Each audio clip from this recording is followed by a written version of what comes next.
Nipro te cuida. Nipro, calidad japonesa. Muy buenas tardes, bienvenidos a Nipro te cuida. Estamos a punto de iniciar una plática interesantísima y qué bueno que se una con nosotros a través de este dispositivo, este canal de YouTube o este televisor. Hoy el ingeniero Carlos Córdoba, gerente de educación renal de Nipro Medical Corporation, precisamente aquí en Perú, en esta visita, nos ha recibido y hoy queremos platicar algo sumamente importante que tiene que ver con su tratamiento de hemodiálisis. Ingeniero, bienvenido. Muchas gracias, gustoso de poder participar en esta iniciativa. Queremos hablar precisamente hoy de el agua. ¿Cómo no? Muchas veces vemos en el tratamiento de hemodiálisis, como pacientes sentados en este sillón a la par de la máquina, insumos que van a utilizar en mi tratamiento. Y yo puedo verlos, esa línea, ese cartucho de bicarbonato, ese dializador que hace de riñón artificial, pero hay otro tipo de insumos que no vemos, como el agua, y que en una conversación me dice es el 93% del líquido de diálisis que se va a usar en su tratamiento. ¿Qué papel juega el agua precisamente en la hemodiálisis?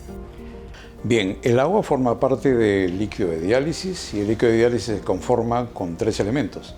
Precisamente el agua, por un lado, en segundo lugar el concentrado A y en segundo lugar el concentrado B. Estos tres elementos se mezclan considerando que el agua forma parte del 93% de ello. La importancia, por tanto, para la salud de las personas que se conectan a la hemodiálisis es fundamental. Fundamental porque no estamos hablando de cualquier agua. No es esa agua que yo me imagino que porque puedo consumir ya estaría apta para un tratamiento tan delicado como la hemodiálisis. Es otro tipo de agua. ¿En qué consiste esta agua? Bien, el agua que se utiliza para el tratamiento de hemodiálisis es un agua que ha sido tratada, ha sido procesada.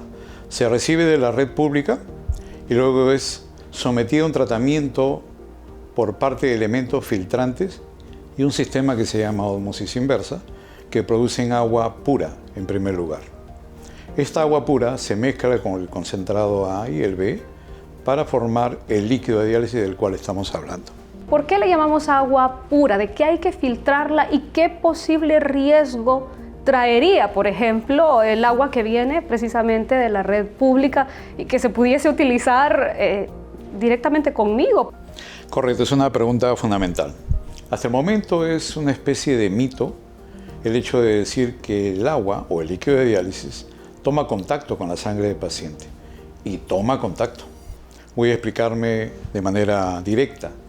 En primer lugar, el líquido de diálisis es importante porque de ello va a depender un tema que es crucial y transversal para todos los pacientes renales, que es la inflamación. La inflamación lleva a mayor mortalidad cardiovascular, morbilidad cardiovascular. Esto se puede evitar si es que el agua es debidamente purificada. ¿Qué cosa es agua pura? Era la pregunta, ¿cierto? El agua pura consiste en eliminar componentes químicos y componentes orgánicos microbiológicos del agua. Una vez que se eliminan, son mezclados luego con los dos concentrados, las sales del A y las sales del B. Juntos forman el líquido de diálisis. Ahora, la pureza del agua consiste en llegar hasta un nivel y la ultrapureza, tener el máximo nivel posible libre de contaminantes.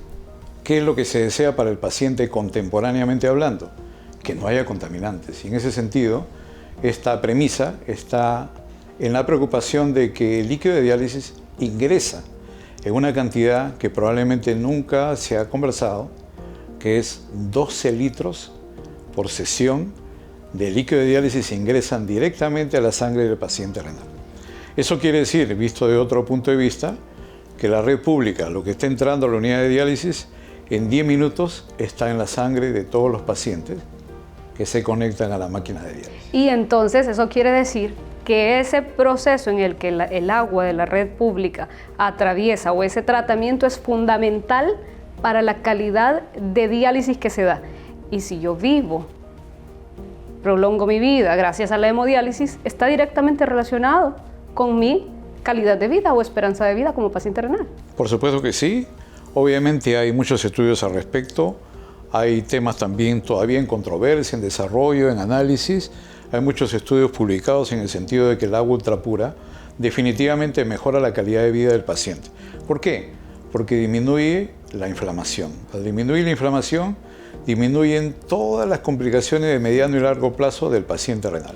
Y es ese proceso inflamatorio, ingeniero, precisamente que está asociado a sintomatología que el paciente dice va a depender de eso, que me sienta bien o que me sienta mal, ¿no? Sí, va un poco más allá que el solo término de sentirse bien. Es decir, el nivel de hemoglobina, por ejemplo, depende mucho de la calidad del agua. Por un lado. Por otro lado, el estado nutricional depende de la calidad del agua, evitando la inflamación. Por otro lado, la aterosclerosis, la disfunción endotelial y la sobrevida dependen de esa calidad del agua. Esa agua ultra pura que inevitablemente va a entrar en contacto, ya siendo parte del líquido de diálisis, con mi sangre. ¿Cómo la logramos? ¿Cómo aseguramos que ese líquido pase de ser un agua de una red municipal a ser un agua apta para un tratamiento como la hemodiálisis? Correcto. Son dos etapas visto de manera global. El pretratamiento del agua son los primeros pasos dentro de una planta de tratamiento de agua para poder dar las condiciones para que la segunda parte de este sistema de tratamiento pueda hacer el trabajo fino y final. El trabajo fino y final lo hace lo que se denomina ósmosis inversa. Es parte del equipamiento que hace la pureza final. Sin embargo, en muchas unidades de nuestros países en América Latina se utiliza solo un paso de ósmosis inversa. Sin embargo, en la actualidad, en países como Europa y en Japón, utilizan sistemas de doble paso. Al tener doble paso, el agua queda en calidad de ultra pura. En esa calidad de agua ultra pura mezclada con los concentrados A y B, producen líquido de diálisis ultra puro del cual estamos hablando y que va a ir directamente a la sangre del paciente. ¿Qué caracteriza al agua ultra pura? ¿Cómo sabemos que es ultra pura y que lo hemos logrado en ese tratamiento de doble paso? Muy bien. Hay dos aspectos del agua ultra pura, la parte físico-química y la parte microbiológica. Para ir al punto, en la parte microbiológica, que es la principal preocupación en cuanto a la inflamación del paciente, hay dos niveles que hay que medir, el nivel de endotoxinas y el nivel de bacterias. Hablando puntualmente, sin ánimo a ser muy numérico ni muy técnico, el valor que hay que conseguir en cuanto al primer punto, endotoxinas, es de 0.03 unidades de endotoxinas por mililitro, lo cual es un nivel muy exigente. Y en cuanto a bacterias, un nivel de 0.1 unidades formadoras de colonia por mililitro. Estos dos juntos son la condición para definir a un líquido, cualquiera que sea, como ultrapuro.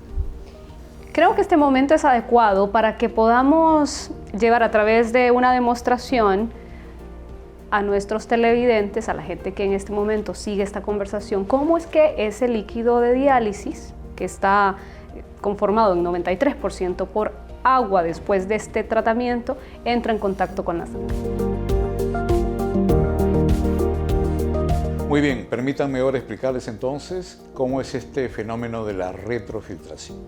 En primer lugar, tenemos aquí el dializador, la parte roja arriba, azul abajo. Y habitualmente la descripción va así. Desde el acceso vascular a la parte superior va la sangre, ingresa a los capilares y sale por la parte baja y vuelve como acceso al paciente.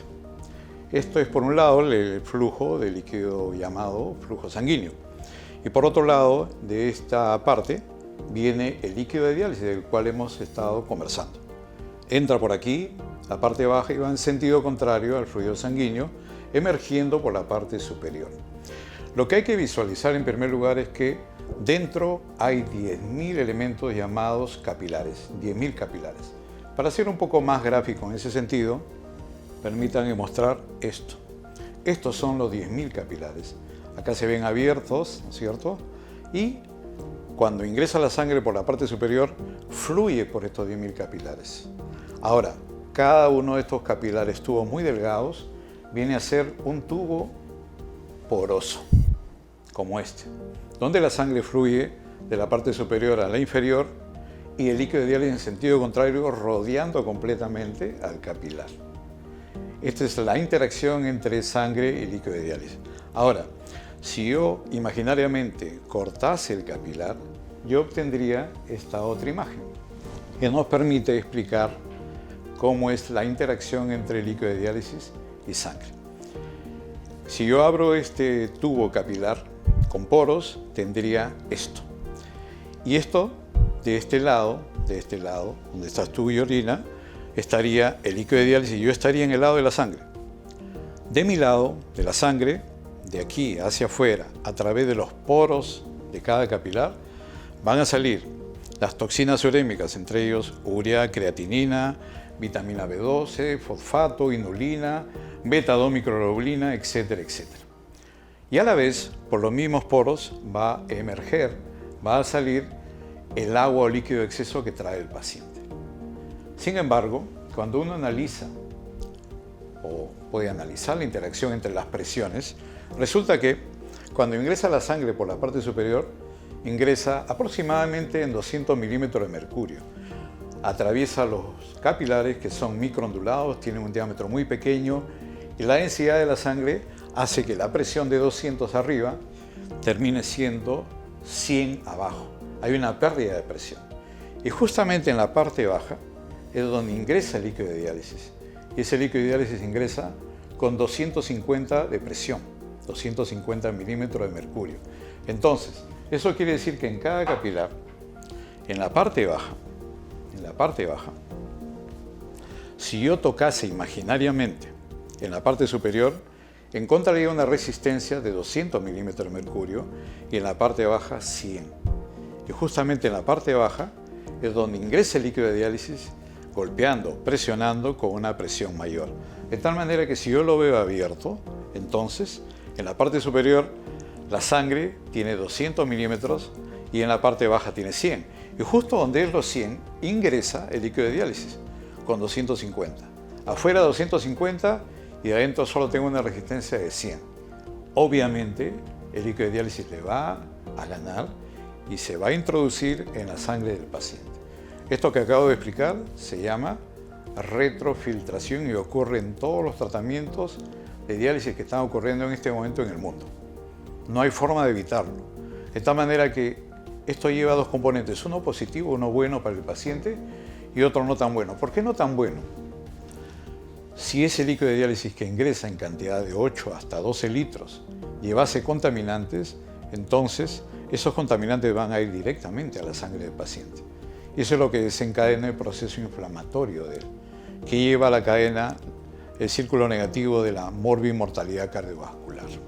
Y ahí la importancia entonces de que ese líquido sea ultra puro. Así es, libre de contaminantes. Libre de contaminantes. Y ya dijimos que ese líquido proviene de un tratamiento previo y doble. Pero ¿cómo aseguramos qué controles son los que tenemos que tener en cada centro para darnos cuenta o para certificar, por decirlo así, que ese líquido es ultra puro? Por supuesto. Los laboratorios de análisis nos permiten obtener análisis de la concentración de endotoxinas y también el análisis de recuento bacteriano. Estos dos valores son obtenidos en un laboratorio, deben tener una periodicidad de un mes, cada mes debe tomarse, y el procedimiento de toma de muestra es todo un procedimiento muy meticuloso que nos permite obtener una muestra fidedigna de lo que el líquido de diálisis es. En términos del paciente que dice, yo me siento bien, ¿cómo le benefició ese líquido ultra puro directamente a él que se siente mejor en el tratamiento? Sí, uno de los primeros síntomas positivos que va a obtener el paciente es el mejor estatus en general, un mejor sentir del paciente, la calidad de vida. Y además de eso, en los laboratorios se va a poder reflejar en la hemoglobina. El paciente siempre anda con la hemoglobina hacia abajo. Cuando utiliza líquido ultrapuro es inevitable que suba el nivel de hemoglobina. Esto también mejora el nivel nutricional del paciente, evita la aparición de la amiloidosis, también la disfunción endotelial se retarda y se prolonga la vida del paciente. Quiere decir que a este punto nuestra conclusión sería que absolutamente todos los tratamientos de hemodiálisis que deban realizarse con enfoque en calidad de vida del paciente deben ser con agua ultrapura. Es decir, agua ultrapura y líquido ultrapuro. Estamos nosotros convencidos y estamos tratando de difundir el concepto de que independientemente del tratamiento dialítico del cual se trate, el líquido de diálisis debería ser en calidad de ultrapuro. Ingeniero, muchísimas gracias por esta explicación. Nos abre un poco la mente porque a veces no vemos todos los insumos que se están utilizando en mi tratamiento de hemodiálisis y al no verlo, entonces digamos que no puedo ser testigo de todo ese proceso de controles, de inversión, de aseguramiento de la calidad para esa agua que está llegando, como usted lo dijo, directamente a mi sangre. Así que muchísimas gracias por contarnos esto. Vamos a hablar mucho más adelante de otras temáticas que también están involucradas en la calidad de ese tratamiento que se recibe en una hemodiálisis. Perfecto, muy bien dicho, porque es el líquido de diálisis que el paciente merece. Y en ese sentido, permítame comentarles que Nipro es una compañía coherente con el avance de la tecnología para proponer el uso de tecnología, justamente, dispositivos, sistemas, productos y sobre todo conceptos que redunden en el beneficio de la salud de las personas y en particular del paciente renal crónico. Muchas gracias. Gracias a usted. Nipro te cuida. Nipro, calidad japonesa.